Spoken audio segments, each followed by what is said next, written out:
As most of us will know by now, or should know by now, that we are currently in the month of Sha'ban, the month that comes before Ramadan, and we are going to look at certain ahadith and talk about the importance or the merits of this month from the ahadith of Rasulullah sallallahu alaihi wasallam. The first one, عن عائشة رضي الله عنها قالت كان رسول الله صلى الله عليه وسلم يصوم حتى نقول لا يفطر ويفطر حتى نقول لا يصوم فما رأيت رسول الله صلى الله عليه وسلم استكمل صيام شهر إلا رمضان وما رأيته أكثر صياما منه إلا في شعبان. Aisha radiallahu ta'ala anha reported, the Messenger of Allah sallallahu alayhi wasallam would fast until we said he will never break his fast. And he did not fast until we said he would never fast, meaning outside of Ramadan. There were times where Rasulullah would fast continuously, and then other times where Rasulullah would not fast at all. And perhaps this depended on the situation at the time, and we know that Rasulullah being especially in when he moved and migrated to Medina, there was a lot of pressure from Quraysh and Mecca, and because of that Rasulullah traveled on a number of expeditions. So there may have been times where it was not wise to fast, and Rasulullah did not fast because of preoccupations with the matters of the Ummah. This is not a matter of just desire, that Rasulullah followed his desire. When he felt like fasting, he fasted, and when he did not fast, but rather there was a reason for fasting or not fasting. Anyway, so this was the general practice of Rasulullah throughout the year other than Ramadan. So he would fast until we would say continuously that he won't stop fasting.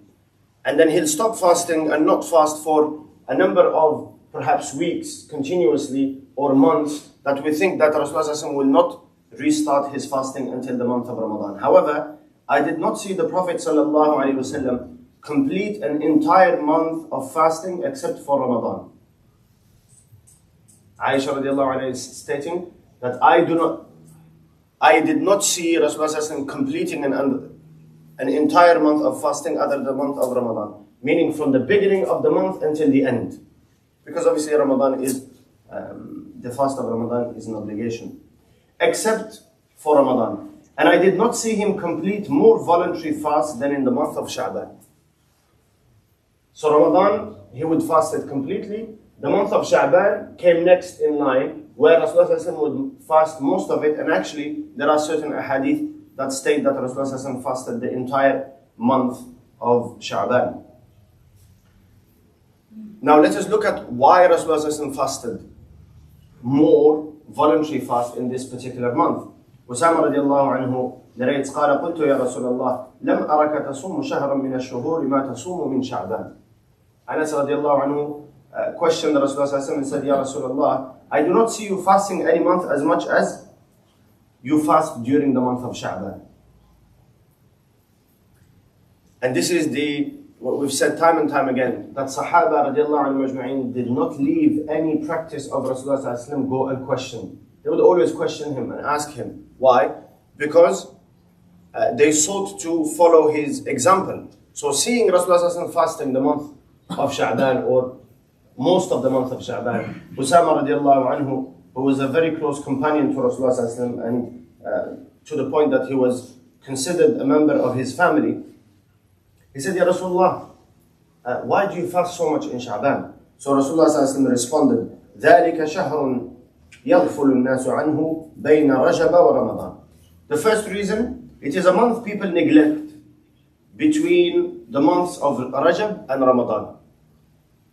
This was in the time of Rasulullah. In our day and age, we neglect all the months other than Dhul Hijjah, because we remember there is Eid, so we remember that Dhul Hijjah is important. Those of us who are going for Hajj, they remember that Dhul Hijjah is important, and Ramadan. Other than that, which Islamic month we are in, what date we are in, we are completely neglectful, and this should not be the case. Anyway, Rasulullah said, that is a month which people neglect. It falls between Rajab and Ramadan. So everybody knows the importance of the month of Ramadan. How about Rajab? Why is Rajab important? Huh? Isra al-Mi'raj. Why is Rajab important? Why was it important? I'm hoping that people are not answering because out of modesty. Rajab is a sacred month. There are 12 months as per the Quran. 12 months. Out of them, 4 are sacred. One of them is on its own, that is Rajab. And 3 are together, that is Dhul Qa'dah, Dhul Hijjah, and Muharram. Dhul Qa'dah, Dhul Hijjah, and Muharram, and then Rajab. These months have been made sacred from the time of Ibrahim alayhi salam, which means that the Arabs had inherited the practice of considering these months sacred, which meant that there was no war, no conflict during the months of Rajab, Dhul Qa'dah, Dhul Hijjah, and Muharram. So this was their practice, and they considered those months sacred before Islam. When Islam came, they considered there was an addition of the month of Ramadan, and this was prescribed when Rasulullah migrated to Medina in the 2nd year of Hijrah. It was made compulsory to fast the month of Ramadan. So they know the importance of Rajab. They know the importance because it is a sacred month. They know the importance of Ramadan because it is the month of fasting, and it has the last 10 nights, which are nights of merit, and then it has the night of power, Laylatul Qadr. But they neglect the month of Sha'ban. So it shows what? That it is important to act on a sunnah that is neglected by people, and to worship in a time of neglect. Why? The reward is increased. This is why Rasulullah said, "Man ahya sunnati inda fasadi ummati falahu ajru shaheed." The one who revives any of my traditions, any of my sunnah, in the time when corruption is widespread in my ummah, then he will have the reward of a martyr. And in another narration, he will have the reward of 100 martyrs. Why? Because it is more difficult to act on those things that people and your community and your environment that you are living in are not acting on. It's more difficult. It requires more self-motivation, because nobody else is doing it. Whereas with Salah and with the fasting of Ramadan, you are motivated by the environment that you are in. Everybody is praying, everybody is fasting, everybody is paying the zakah, everybody is planning for Hajj. However, the deeds that people neglect generally have more reward in the sight of Allah. And this is why Rasulullah said that people neglect the month of Sha'ban, and it is why I fast in it. A second reason, وهو شهر ترفع فيه الأعمال إلى رب العالمين فأحب أن يرفع عملي وأنا صائم. It is a month in which the deeds are raised to the Lord of the worlds, and I like for my deeds to be raised while I am fasting. Regarding deeds being raised, we know that this is stated in a number of ahadith. Actually, it is stated in the Quran. إِلَيْهِ يَصْعَدُ الْكَلِمُ الطَّيِّبُ وَالْعَمَلُ الصَّالِحُ يَرْفَعُهُ. That good speech ascends to Allah, and righteous deeds are taken up by Allah. So we know that deeds, in one way or another, we do not know the exact way how deeds are presented before Allah subhanahu wa ta'ala. Some ahadith are that Allah Azza wa Jal questions angels. Right? Some ahadith that your book of record is presented before Allah subhanahu wa ta'ala, and the record of deeds is presented before Allah subhanahu wa ta'ala. And there are certain times for this.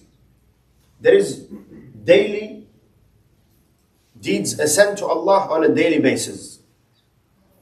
At the end of the day and at the end of the night. Rasulullah says, and I am paraphrasing the hadith, that the deeds of the day ascend to Allah before the deeds of the night. Meaning before a person starts to do the deeds of the night, Allah is presented with the deeds that he committed during the day, or he did. And then the deeds of the night ascend to Allah before the coming of the day. And this is explained in a hadith further, that there are angels that have a shift from Fajr until end of Asr. And they will ascend to Allah subhanahu wa ta'ala right before Maghrib. And another shift of angels, they descend and remain from Maghrib all the way until before Salatul Fajr.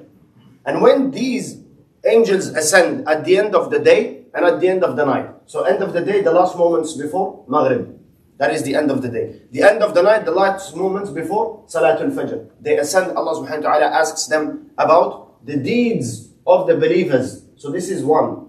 On a daily basis, your deeds or the deeds of the Muslim Ummah are presented to Allah subhanahu wa ta'ala.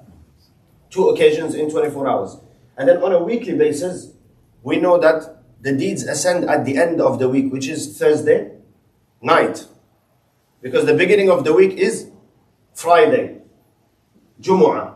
Why? This is the day that is blessed. It is the day where Allah created Adam. It is the day where he came out from paradise. It is the day when Qiyamah will occur. Anyway, so on Thursday, and also a hadith states Monday, and this is the reason for Rasulullah fasting on Mondays and Thursdays, that the deeds of the week are presented before Allah on Thursday and on Monday, so Rasulullah fasted.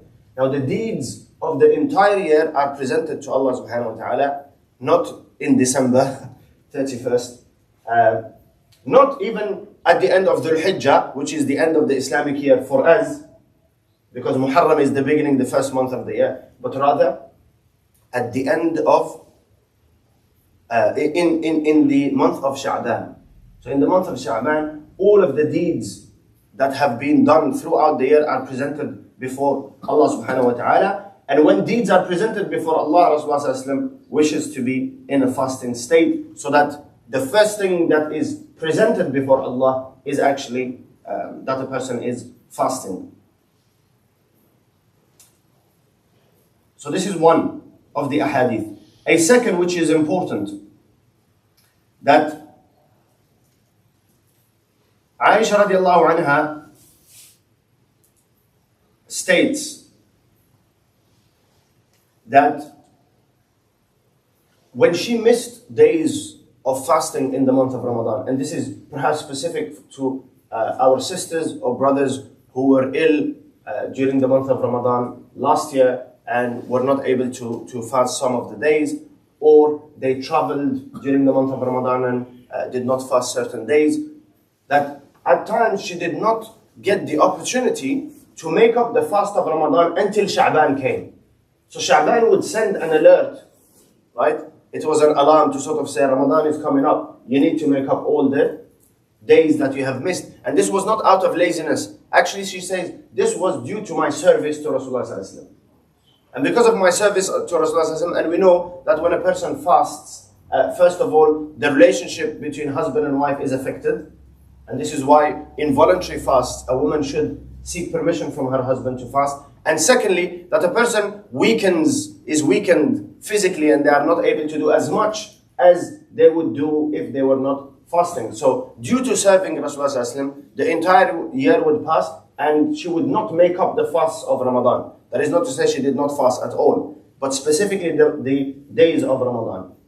And then when the month of Sha'ban came, she would make up the fast. And this shows the importance of, if one has missed fast in the month of Ramadan, not to allow the next Ramadan to come about without having made them up. There is a difference of opinion in relation to this, but that is best practice, is to make those days up, especially for our sisters, make the days up before the coming of Ramadan, and ideally to make it in the first half of Sha'ban, because we are not in the practice of fasting, right? We do not fast regularly, which means that if you sort of wait until the last week of Ramadan, the last 10 days of Sha'ban, and start making up previous fasts, you are going to fast consecutively for 40 days, and that may weaken you, and it may be a reason for you breaking the fasts of Ramadan, which are an obligation, and it should not be done.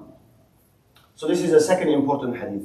First, that Rasulullah fasted additional, more than any other month, in the month of Sha'ban. We said one narration says that Rasulullah would fast Sha'ban and Ramadan all together. The reasons have been mentioned. And then the hadith of Aisha radiallahu anha prompting us or reminding us to make up our fasts of the previous Ramadan in this month of Sha'ban. Another important hadith that gives this month its merit. عن أبي ثعلبة عن النبي صلى الله عليه وسلم قال يطلع الله على عباده ليلة النصف من شعبان فيغفر للمؤمنين ويمهل الكافرين ويدع أهل الحقد بحقدهم حتى يدعوه. Abu Tha'laba radiallahu anhu reported the Prophet sallallahu alayhi wasallam said, Allah looks down upon his servants in the middle night of Sha'ban. Middle night is the night of the 15th.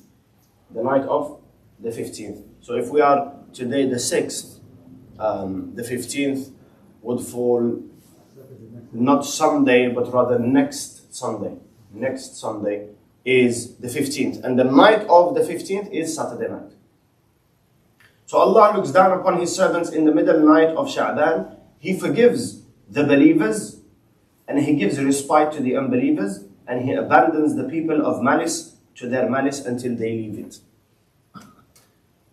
So this day, or rather this night, Allah forgives the sins of the entire ummah, and this shows the clemency and the mercy of Allah Azza wa Jal. Such as the way he forgives sins on a Thursday night, the way sins are forgiven on a Friday, the way sins are forgiven in Ramadan for fasting its days, worshipping its nights, and also in the night of power, in the 10 days of the Hijjah. These are seasons where the blessings of Allah subhanahu wa ta'ala upon this ummah increase.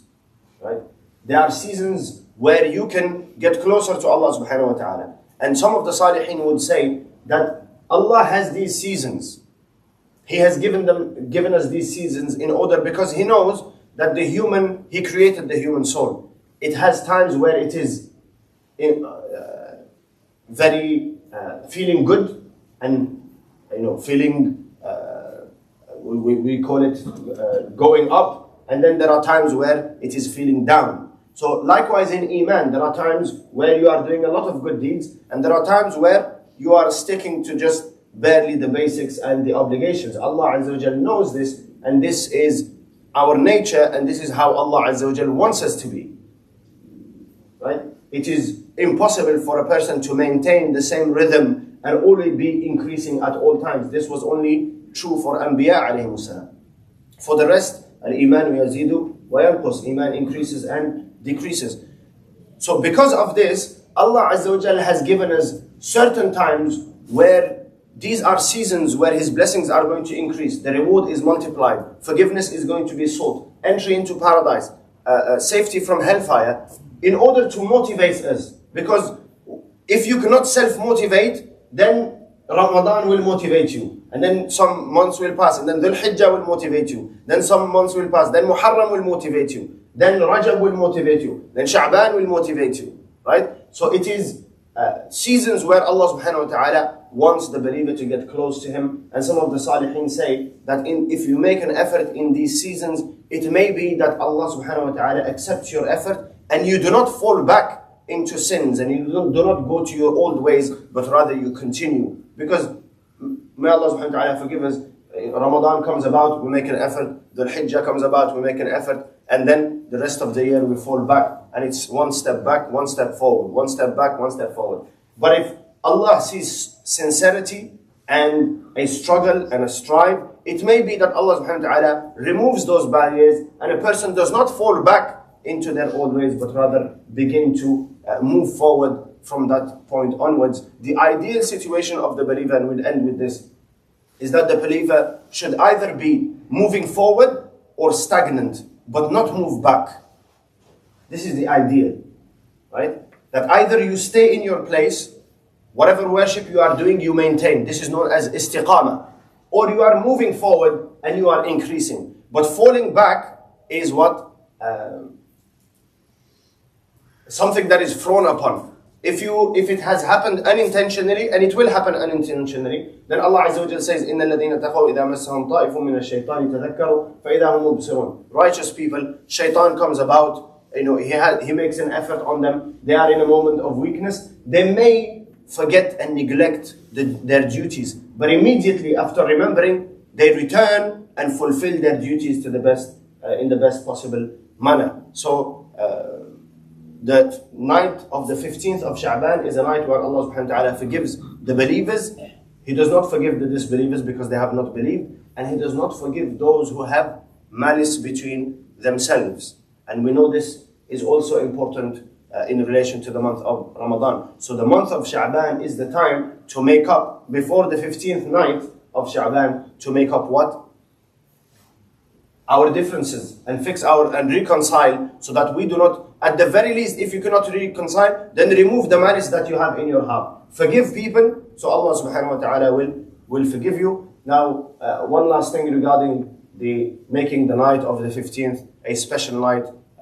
In some cultures, people get together, they have a meal and what have you. There isn't anything in relation to that in the Sunnah. However, ulama do say that if a person wants to pray extra tahajjud or fast the 15th of Sha'ban, then they are permitted to do so in seeking more blessings from Allah subhanahu wa ta'ala and forgiveness from Allah Azza wa Jal. We ask Allah